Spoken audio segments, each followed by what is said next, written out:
Hey guys, it's Ted Bogert. Welcome back to the Ted Show. It's Tuesday. Don't forget it's Gratitude Tuesday. Thank somebody. Tell somebody you love them.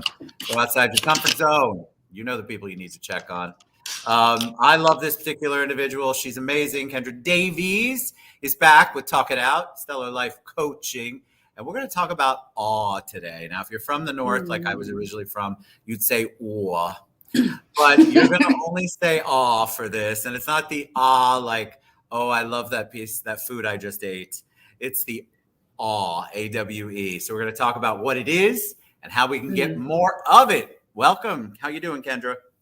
I am so good. Thanks for having me again. I love having you on here. People tell me all the time they look forward to this show. Oh, That has nothing to do with me. I can tell you right now. It has all to do with you. So before we take a deep dive into awe, tell us a little bit about you. sure. So my name is Kendra Davies. I'm a positive psychology practitioner and a life coach, and I own Stellar Life Coaching here in Orlando, Florida. And my spiel is that I help my clients identify, define, and cultivate their own happiness to live more meaningful lives. And I work with individuals, couples, businesses. I do lunch and learns and speak. And I am now an author. Book launch in August. Ha! Congratulations. Yeah, so I do all of the things, and I love to serve people. So here we are. And you do an amazing job at it. And you are the brains behind the topics that we come up with, that you come up with. So when you first did this one, you gave me three, and I chose this 1/3 of the three. I don't really know why. I think I was trying to wrap my head around how we'd have a discussion about awe. But then I said, you know what? She has a reason. I'm going to go with the flow. And so we're going to talk about awe. So why'd you choose this? And then let's define it. What are we talking about today? So I chose awe because, to me, when you think back to some of the most meaningful experiences in our lives, awe is often at the core of it. And awe is it's like when you see a sunset, or I know for me, I hear my kid laugh, right? Or I'm part of something bigger than myself. Like I am in awe of what is possible, what is available, what I'm seeing. Most of the most meaningful parts of our lives have this emotion associated with it, but we don't often name it awe. Like we don't say, oh my gosh, I'm experiencing awe. Like nobody's ever said that. But that's what it is. And so, in the vein of emotional intelligence within positive psychology, I try to touch on emotions that we often experience, but we don't know how to label or name. And awe is one of those emotions. So I thought it would be a fun and meaningful topic to bring out to the public. So how do we differentiate? One of the first things I thought of is, and it's along the lines of what you just shared. How do I differentiate between happy, joyful, or joy, and awe? So, I mean, to be frank, I think that everybody is going to differentiate between positive emotions differently. Like what you would use to describe happy, I might use content. Yes. So it's kind of subjective in that regard. However, like the awe as an experience has two parts that I think are really important. So the first is like vastness. So it's this feeling of something greater than you, if that makes sense. So it has vastness. And then part two is like, we actually have to mentally accommodate the experience. And what that means is like, if I'm looking at a sunset and I feel small and I feel like I'm a part of something greater than myself, right? But the beauty or the perception that I have seems so overwhelming that my brain actually has to move and shift to accommodate what I'm seeing. Yeah. Something that I didn't think could be beautiful, or I didn't think could be this beautiful. The first time I ever climbed a thing, which was like 2019, I remember when I got to the top, there's like a cliff, and then there was a rock on the cliff that sat like this. And I was shaking. I was terrified. I've never climbed on top of a thing. So I did it, and I got on the rock, and I remember like I was taking a picture, like, somebody please document the fact that I'm on this giant rock. Holy shit. And then I turned around, and I had never seen anything so beautiful. Like, I had been to the tops of mountains, right? Like, I did a tour bus things, like touristy things, but like I'd never climbed, hiked up a mountain, stood on a boulder on a cliff, and then gazed out at the land. And I just remember that sensation where it was the vastness. It was that as far as my eyes could see, I didn't see the end. And I felt like I was a part of something bigger than myself. And also that the beauty of what I was witnessing was like almost overwhelming, right? Well, it's kind of like immediately when you're describing, I think Grand Canyon. I don't know why that came to my mind, but Yeah. when I think of awe, I think of it's this, you're not going to find it anywhere else, or maybe you're not going to have that feeling exactly like it anywhere else. Something that I'm in awe of people and their Yeah. motivation too. I feel like awe is a great way when somebody is doing something that I feel like is so remarkable and touches Mm-hmm. me and really moves me. I feel like I am experiencing awe at that moment. I'm in Yeah. awe of someone who there's a speaker who has no arms and no legs. I can't think of his name right now.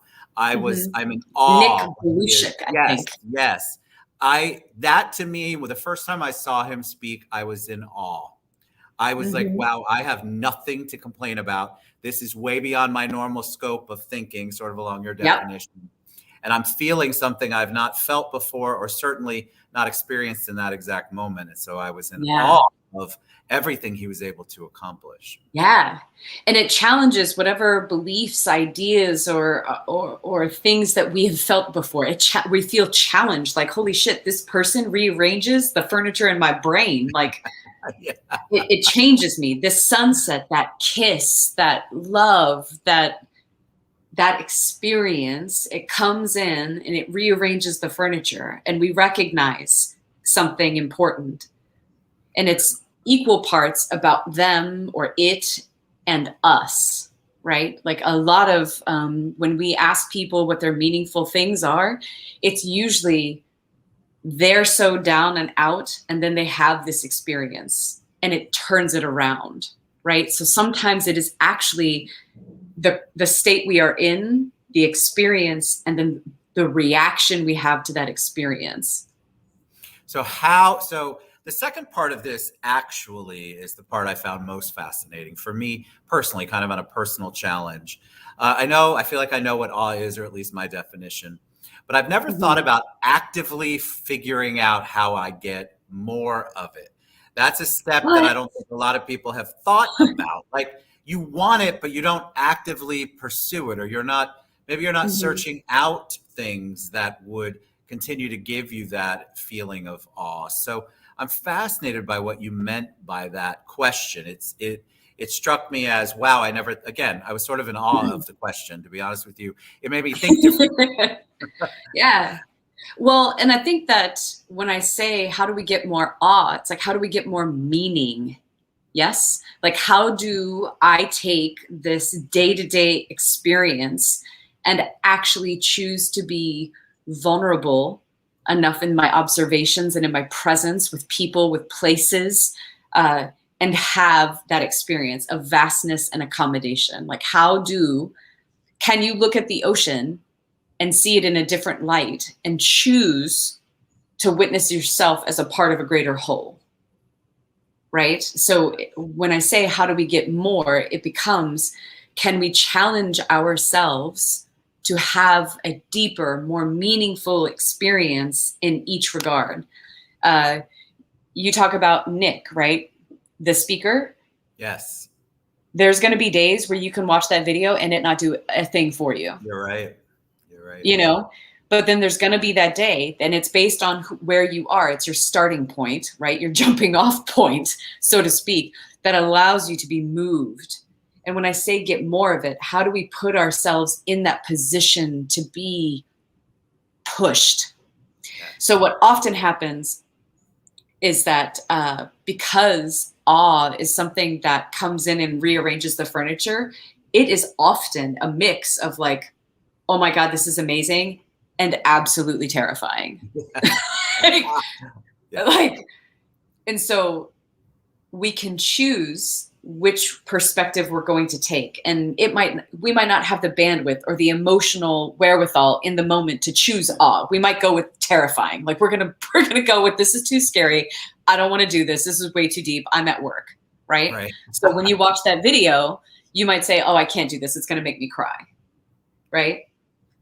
To get more awe, it's putting ourselves in that position and saying, okay, I'm going to let Nick come in here and blow my fucking mind. Right. I am going to choose to look out at the ocean and just take it in.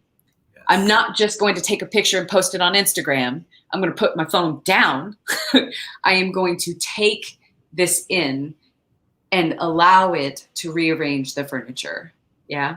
I love the shift, the mind shift. We're basically, if you can shift it. So here's what I'm thinking. And again, I had no idea how this conversation was going to go.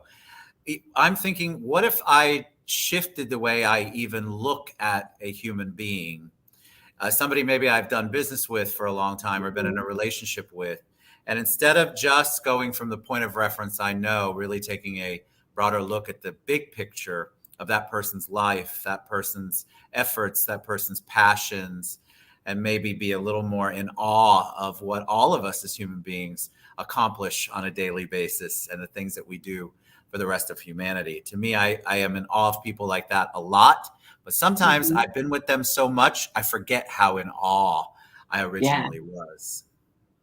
Yeah. And I think that it requires us to remind ourselves to see people, right? Like when we get into the monotony, into the day to day, I was having a conversation the other day. I'm so used to not leaving my house that when I do leave the house and I get a compliment, I'm like, what? Like, yeah. What does that mean? What do you need? I'm suspect.